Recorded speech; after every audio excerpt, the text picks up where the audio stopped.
Albert Einstein के दिमाग में ऐसा क्या खास था जो एक डॉक्टर अल्बर्ट आइंस्टाइन के दिमाग को 24 घंटे अपने पास रखता था?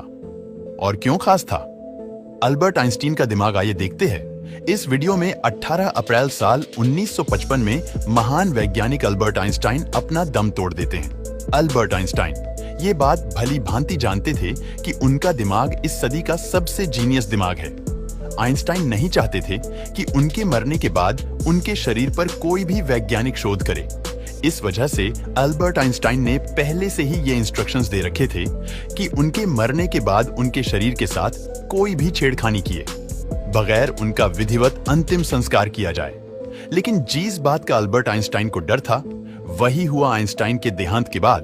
प्रिंसटन हॉस्पिटल के चीफ पैथोलॉजिस्ट थॉमस हार्वी को यह जिम्मेदारी सौंपी गई कि वो अल्बर्ट आइंस्टाइन के मृत शरीर की ऑटोप्सी करके यह पता लगाए कि आइंस्टाइन का निधन कैसे हुआ। लेकिन डॉक्टर हार्वी के दिमाग में आइंस्टाइन की ऑटोप्सी करने के अलावा कुछ और ही चल रहा था। डॉक्टर हार्वी को लग रहा था कि आइंस्टाइन के दिमाग में कुछ तो ऐसा सीक्रेट है जिसकी वजह से आइंस्टाइन एक नॉर्मल नहीं बल्कि एक जीनियस व्यक्ति है। आइंस्टाइन के दिमाग का सीक्रेट जानने के लिए हार्वी ने आइंस्टाइन के शरीर से उनके दिमाग को निकालकर उसे चुरा लिया। जब बाद में प्रिंसटन हॉस्पिटल को डॉक्टर हार्वी की इस हरकत का पता चला तो उन्हें जॉब से निकाल दिया गया और उनके मेडिकल लाइसेंस को भी रद्द कर दिया गया। फिर बाद में डॉक्टर हार्वी ने अल्बर्ट आइंस्टाइन के बेटे हांस अल्बर्ट से आइंस्टाइन के दिमाग पर शोध करने के लिए कानूनी तौर पर अनुमति मांगी।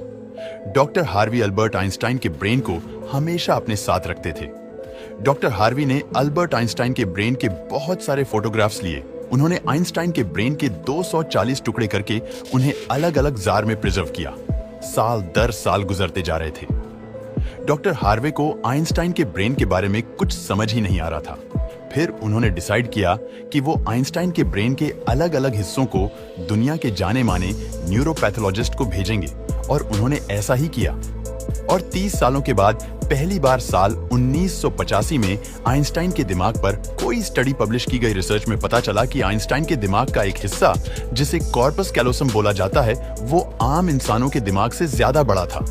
दरअसल इंसानी दिमाग दो अलग अलग हिस्सों में बटा होता है और दिमाग के दोनों हिस्सों का अलग अलग काम होता है, जैसे कि लेफ्ट ब्रेन बोलने, समझने और मैथमेटिकल कैलकुलेशन करने इत्यादि में काम करता है। वहीं राइट ब्रेन लॉजिकल चीजों को देखता है, जैसे कि क्रिएटिविटी, अलग अलग शेप्स को पहचानना इत्यादि। दिमाग के इन दोनों हिस्सों को जोड़ने का काम एक ब्रिज का होता है जिसे कॉर्पस कैलोसम बोला जाता है। और जितना बड़ा कॉर्पस कैलोसम होगा उतना ही ज्यादा लेफ्ट और राइट ब्रेन के बीच में इंफॉर्मेशन का आदान प्रदान होगा और ब्रेन ज्यादा एफिशिएंट तरीके से काम करेगा।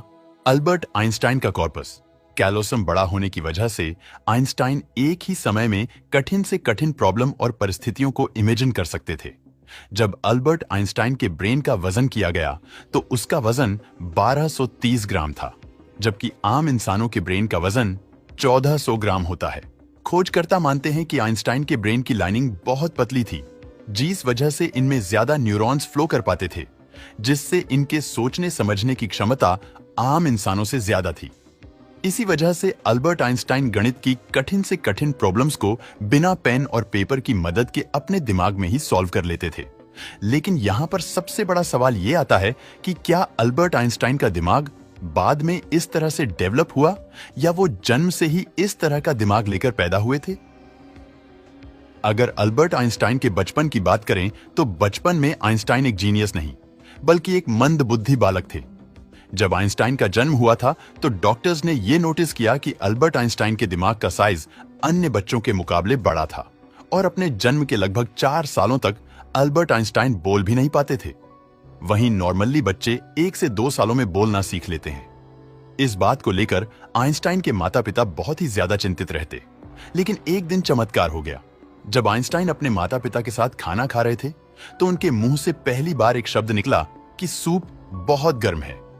माता पिता को बहुत हैरानी हुई, लेकिन वो खुश बहुत हुए। जब आइंस्टाइन स्कूल पढ़ने जाते तो वो अपने दोस्तों के मुकाबले बहुत ज्यादा कमजोर थे। वो मैथ और फिजिक्स को छोड़कर किसी ना किसी सब्जेक्ट में अक्सर फेल हो जाया करते थे। अल्बर्ट आइंस्टाइन चीजों को लॉजिकली तो समझते थे, लेकिन उनकी याददाश्त बहुत कमजोर थी।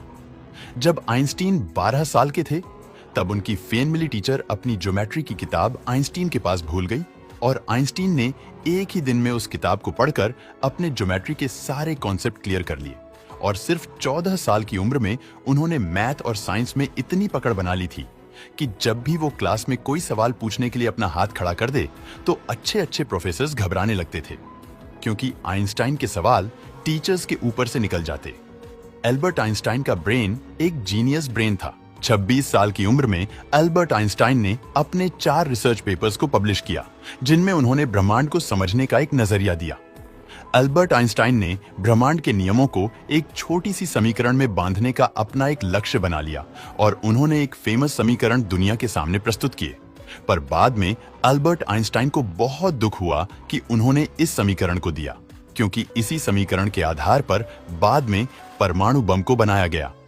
एल्बर्ट आइंस्टाइन ने दुनिया को फोटो इलेक्ट्रिक इफेक्ट भी दिया, जिसके लिए उन्हें नोबेल पुरस्कार से नवाजा गया। दरअसल आइंस्टाइन के सामने अगर कोई भी प्रॉब्लम आती तो आइंस्टाइन उस प्रॉब्लम का हल निकालने के लिए उसकी जड़ तक जाते और बार बार अपने दिमाग से कठिन परिश्रम करवा के उन्होंने अपने दिमाग को इस लेवल तक विकसित कर लिया कि उन्हें 20वीं सदी का सबसे जीनियस व्यक्ति होने का दर्जा प्राप्त हुआ।